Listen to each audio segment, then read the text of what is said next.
Aujourd'hui je t'emmène découvrir un insecte. Le lucane cerf-volant. C'est mon fils Félicien qui l'a trouvé. Cet insecte est plutôt rare.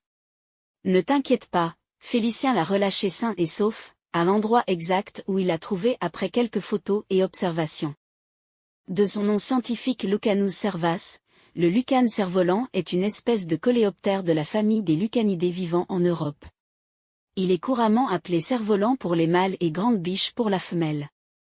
Ces coléoptères aux larves xylophages peuvent mesurer jusqu'à 9 cm de long, ce qui est particulièrement grand pour un insecte.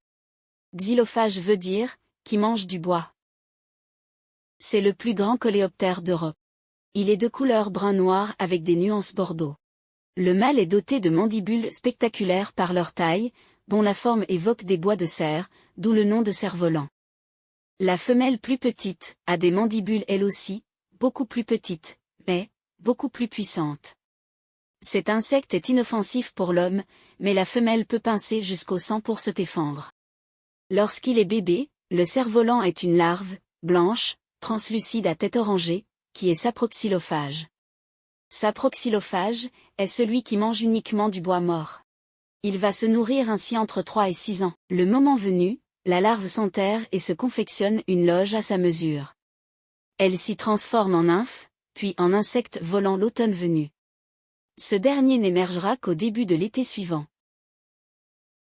Une fois transformé en imago, en adulte, il vit sur ses réserves jusqu'à l'accouplement et la mort.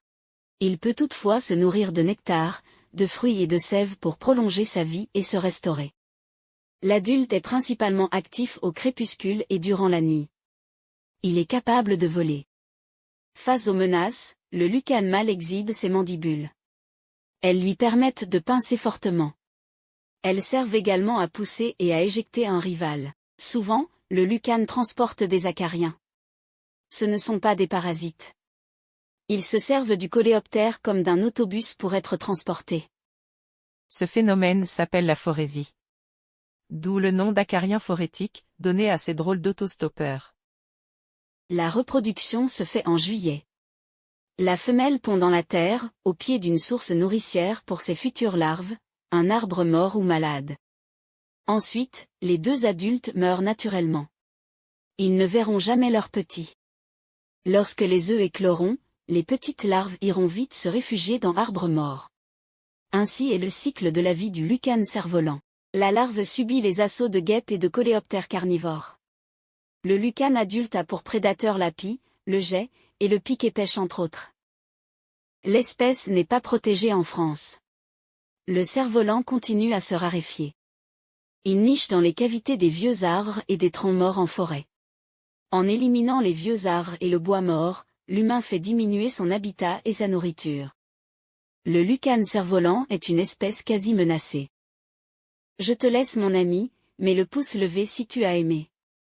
Si tu ne veux rien manquer de mes prochaines vidéos, abonne-toi, c'est gratuit. Et n'oublie pas que la nature est précieuse.